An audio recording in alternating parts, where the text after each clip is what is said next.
C'est avec le sentiment du devoir magistralement accompli au bénéfice des populations haïtiennes, surtout dans les lendemains douloureux de la catastrophe du 12 janvier, qu'il rentre aujourd'hui sous la tente pour un repos bien mérité, mais qui ne peut être que provisoire, car la République de la refondation nationale ne pourra pas se passer des talents et des éminentes qualités de cœur et d'esprit que ce grand serviteur cache sous sa profonde humilité.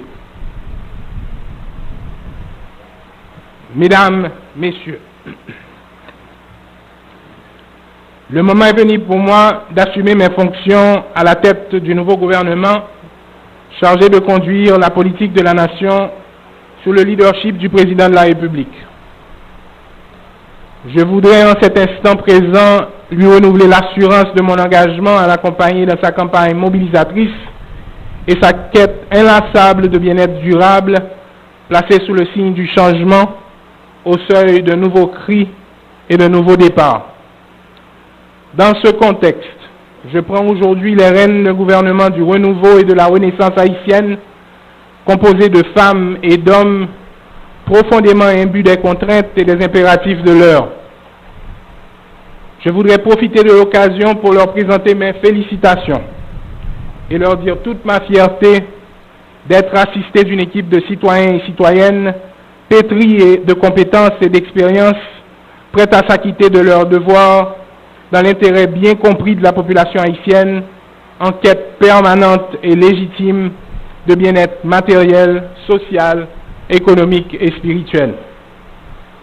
Ensemble, nous allons mettre en œuvre la politique gouvernementale dans la recherche constante des solutions les plus appropriées à la problématique haïtienne, multiple, multiforme et multidimensionnelle. Les objectifs et les stratégies sont bien connus. Ils ont été clairement exprimés au comice des urnes le 20 mars 2011. Ils ont été largement et longuement explicités les 13 et 14 octobre dans l'énoncé de politique générale présenté et consacré au Parlement haïtien en ces séances de haute facture civique et dialectique.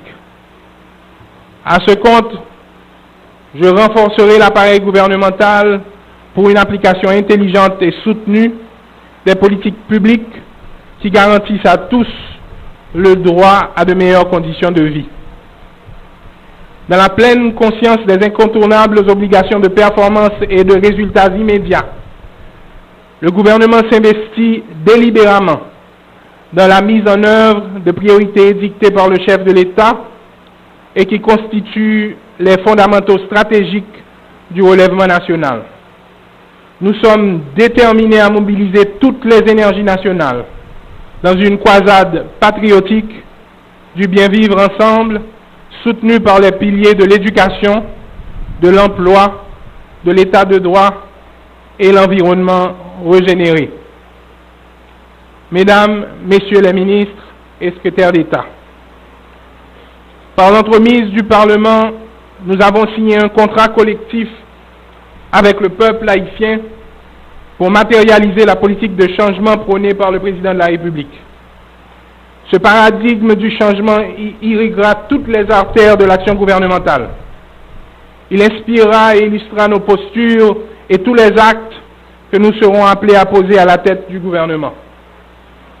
Je vous demande donc, Mesdames et Messieurs les ministres et secrétaires d'État, de participer vaillamment à cet effort commun pour promouvoir et alimenter cette culture du changement dans les sphères d'activité relevant de vos compétences respectives.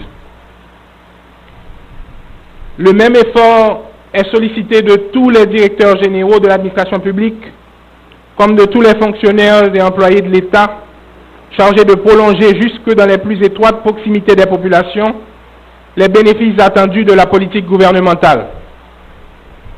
Cela implique le maintien d'un équilibre intelligent entre les exigences de la bonne gouvernance et la satisfaction des besoins sociaux de base. Cela implique aussi l'obligation d'un choix courageux entre la préparation méthodique de l'avenir et la gestion d'un présent truffé de frustration et d'insatisfaction trop longtemps entretenu. Les lourdes responsabilités que nous partageons au sein du gouvernement commandent à chacun de nous, dans un esprit de service public, une mutation profonde et positive d'attitude et de mentalité dans la gestion de la chose publique, dans nos rapports interpersonnels, dans nos relations avec nos collaborateurs, avec les administrés et avec la population. À ce propos, je réitère l'engagement de mon gouvernement de rester ouvert à tous les secteurs réellement intéressés à la cause du redressement national. Je citerai entre autres le secteur privé, les partis politiques, la jeunesse, l'université, les associations de la société civile, les organisations de base et j'en passe. Il incombe au gouvernement d'assurer le relais de leurs justes aspirations et de leurs revendications bien souvent légitimes. Je veillerai en conséquence au respect du principe d'égal accès des citoyennes et des citoyens aux services publics, aux emplois publics et aux marchés publics. La République du changement prônée par le chef de l'État est une république de l'égalité qui crée l'incitation à la participation démocratique. C'est une république inclusive où la seule sélection s'opère par le travail, par l'effort et par le mérite, sans aucune autre considération fondée sur le sexe, sur la couleur, sur la naissance ou sur l'idéologie. Mesdames, Messieurs, les attentes de la population sont nombreuses. Nous avons l'impérieux devoir d'y apporter des réponses concrètes et conformes à l'intérêt général. Aussi, par-delà les déclarations d'intention servant de fil conducteur à nos démarches, le gouvernement doit-il immédiatement passer à l'action dans la poursuite accélérée des objectifs identifiés et ciblés. Chacun de nous mesure déjà la haute portée patriotique de la mission à lui confiée et de l'ampleur de la besogne à abattre. À cet égard, mon souci majeur consistera à sauvegarder constamment l'harmonisation et la cohésion gouvernementale et surtout l'unité d'action, élément indispensable à la coordination et au succès de l'action gouvernementale, étant bien entendu que ce succès est aussi conditionné par la collaboration intelligente de tous les secteurs vitaux de la société haïtienne. Je ne terminerai pas sans rappeler à nos amis de la communauté internationale ici présents tout l'intérêt que le gouvernement attache à la coopération bilatérale et multilatérale dans le cadre de l'aide publique au développement. Je voudrais d'ores et déjà les remercier pour leur appui et leur encadrement dans l'œuvre de reconstruction nationale à laquelle va prioritairement s'atteler le gouvernement de la République. Le dernier mot de mon allocution sera une note d'espoir à l'adresse de la nation haïtienne qui soupire depuis trop longtemps dans les ténèbres de l'ignorance et de la pauvreté. Je lui demande de garder la foi en l'avenir, car la nuit la plus longue et la plus noire n'empêche pas le soleil de se lever.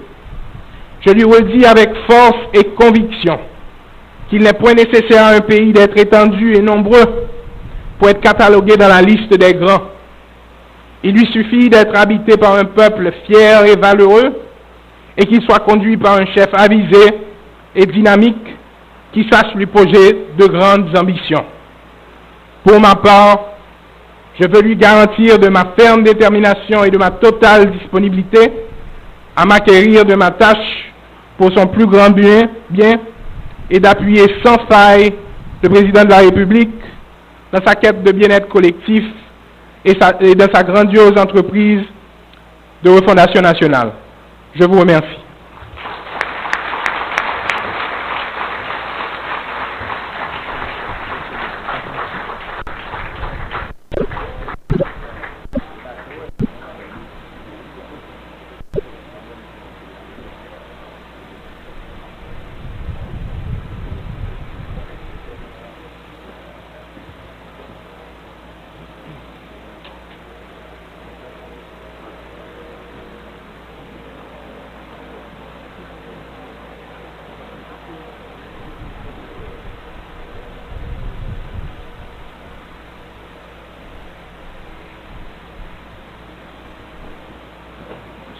secrétaire général du Conseil des ministres.